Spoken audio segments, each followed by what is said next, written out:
Hi, எல்லாம் எப்படி இருக்கீங்க? நல்லா இருக்கீங்களா? நல்லா இருக்கணும். ஸோ இது மக்கள் பார்வை. நான் உங்கள் கார்த்திக். ஸோ இன்றைக்கி என்னை பற்றி பேசலாம் அப்படின்னு சொல்லிட்டு யோசிச்சுட்டு இருக்கும்போது இப்போ ரீசெண்டாக தளபதி விஜய் நான் வந்து நிறைய ஸ்கீம்ஸு நிறைய நிறைய சின்ன சின்ன விஷயங்கள்லாம் பண்ணிட்டு வந்தார் இல்லையா? அதை பற்றி ஏதாவது பேசலாம்னு சொல்லிட்டு நோட்ஸ் எடுத்துகிட்டு இருக்கும்போது தான் இப்போ ரீசெண்டாக வந்து பார்த்தோன்னா நாட்டே உலுக்கிட்டு இருக்க வந்து இந்த சூலு சிறுமி மேட்ரு வந்து போயிட்டுருக்கு. ஸோ நம்மளும் அதை பற்றி கொஞ்சம் பேசுவோம் அப்படின்னு சொல்லிட்டு தான் நான் இன்றைக்கி சில நோட்ஸ்லாம் எடுத்துகிட்டு வந்திருக்கேன். ஸோ நம்ம அதை பற்றி பேசுவோம் இன்றைக்கி. ஃபஸ்ட்டு வந்து இந்த மாதிரி சம்பவங்கள் ஏன் திரும்ப திரும்ப நடந்துகிட்டே வருது? இதுக்கு யார் காரணம்?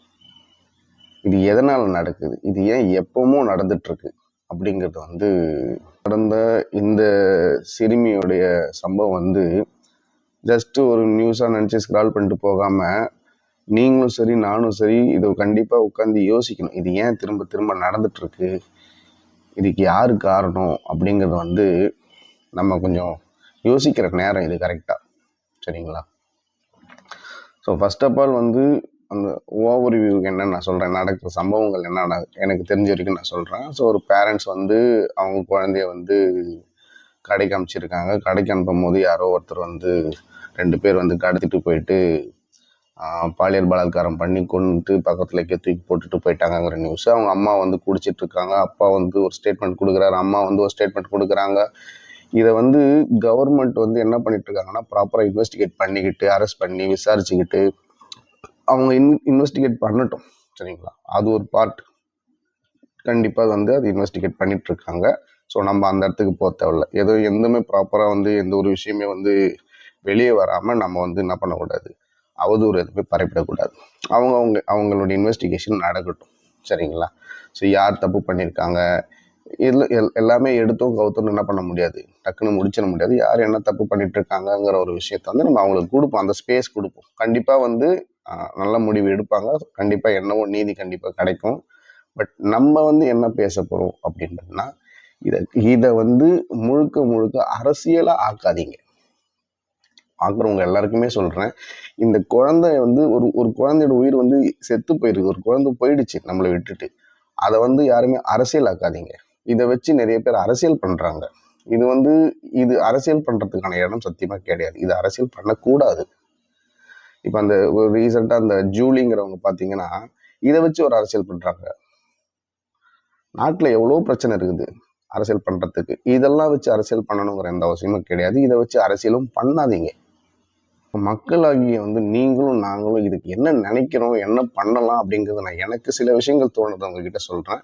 நீங்கள் என்ன பண்ணுங்க, உங்களுக்கு தோன்ற விஷயத்த நீங்கள் சொல்லுங்கள் எனக்கு. சரிங்களா? ஃபஸ்ட்டு வந்து இந்த குழந்தை இந்த மாதிரி ஒரு இடத்துக்கு வர்ற காரணம், ஃபஸ்ட்டு ரெஸ்பான்சிபிலிட்டி யாருக்கு இருக்கணும் நீங்கள் சொல்லுங்கள். பேரண்ட்ஸுக்கு இருக்கணுமா, கவர்மெண்ட்டுக்கு இருக்கணுமா? ஒரு பேரண்ட்ஸுக்கு வந்து ரெஸ்பான்சிபிலிட்டி இல்லை அப்படின்னா தன்னுடைய குழந்தை எந்த நிலைமைக்கு போய் முடியும் அப்படிங்கிறது ஒரு நல்ல உதாரணம் இது. ஒரு குழந்தை எங்கே போகுது, என்ன வருது, யாரு கூட பேசிக்கிட்டு இருக்கு, எந்த இடத்துல இருக்குன்னு கூட தெரிஞ்சிக்க முடியாத ஒரு பேரண்ட்ஸ் கிட்ட ஒரு குழந்தை இருக்கிறது நல்ல விஷயமா? நீங்கள் சொல்லுங்கள். அங்கங்கே குழந்தை இல்லாமல் எவ்வளோ பேர் கஷ்டப்பட்டுட்டு இருக்காங்க. அப்படி கடவுளாக கொடுத்த ஒரு குழந்தைய இந்த மாதிரி ஒரு இடத்துக்கு கொண்டு போய் விட்டது தப்பு யாருக்கிட்ட இருக்கு? ஒரு குழந்தைய பற்றி அதிகமாக கேர் எடுத்துக்க வேண்டியது யார்? என் குழந்தை எங்கே போகுது, என்ன பண்ணிட்டு இருக்கு, என்ன செஞ்சிட்டு இருக்கு அப்படிங்கிற ஒரு பொறுப்பு எனக்கு இல்லை அப்படின்னா அந்த குழந்தையோட முடிவு இது தானே? நீங்கள் சொல்லுங்க. பேரண்ட்ஸுக்கு ரெஸ்பான்சிபிலிட்டி இருக்கணும். பேரண்ட்ஸுக்கு ரெஸ்பான்சிபிலிட்டி இல்லை அப்படின்னா தன்னுடைய குழந்தை எந்த நிலைமைக்கு வேணாலும் போகலாங்கிறதுக்கு ஒரு நல்ல எடுத்துக்காட்டுங்க இது. ஒவ்வொரு பேரண்ட்ஸுமே கண்டிப்பாக அந்த குழந்தை எங்கே போகுது, என்ன வருதுங்கிறது தெரிஞ்சுக்கணும்.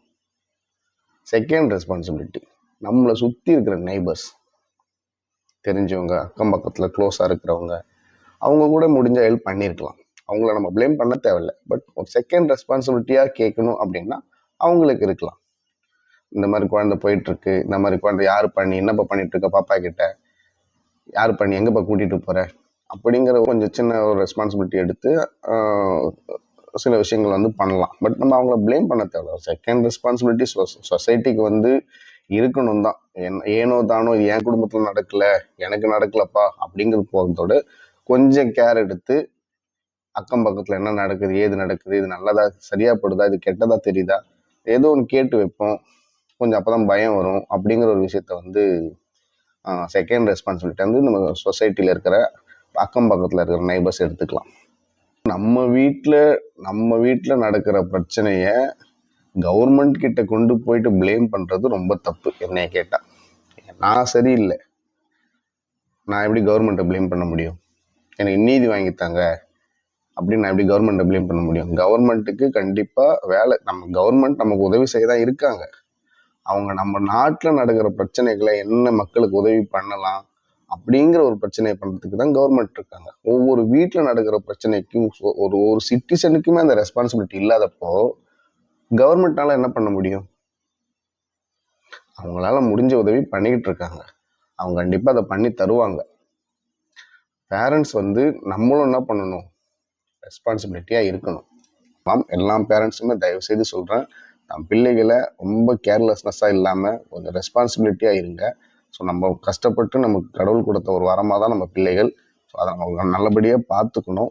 ஸோ அதுக்கு நீங்கள் கண்டிப்பாக கூட இருந்து அவங்கள வழி நடத்தினா மட்டும்தான் அவங்க வந்து அடுத்தடுத்து மேலைக்கு போவாங்க.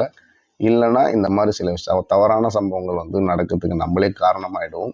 ஸோ இந்த தப்பு மீண்டும் மீண்டும் நடக்காமல் இருக்கிறதுக்கு நம்மளும் கொஞ்சம் பொறுப்பாக இருந்துக்கணும் தான் நான் என்னுடைய வேண்டுகோள்.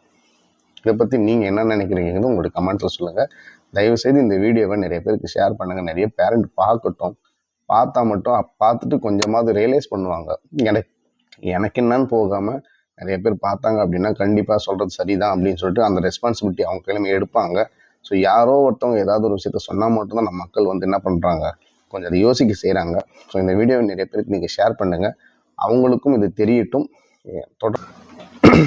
இந்த மாதிரி சம்பவங்கள் வந்து குறையணும் அப்படின்னா கவர்மெண்ட்டு மட்டும் கிடையாது, பேரண்ட்ஸுக்கும் சொசைட்டிக்கும் வந்து ரெஸ்பான்சிபிலிட்டி இருக்கணும். அவங்களுக்கும் அந்த பொறுப்பு கண்டிப்பாக இருக்கணும். இதை பற்றி நீங்கள் என்ன நினைக்கிறீங்கன்னு எனக்கு கமெண்டில் சொல்லுங்கள். நெக்ஸ்ட்டு வந்து அடுத்த வீடியோவில் நான் வந்து உங்களை சந்திக்கிறேன். பாய். தேங்க்யூ.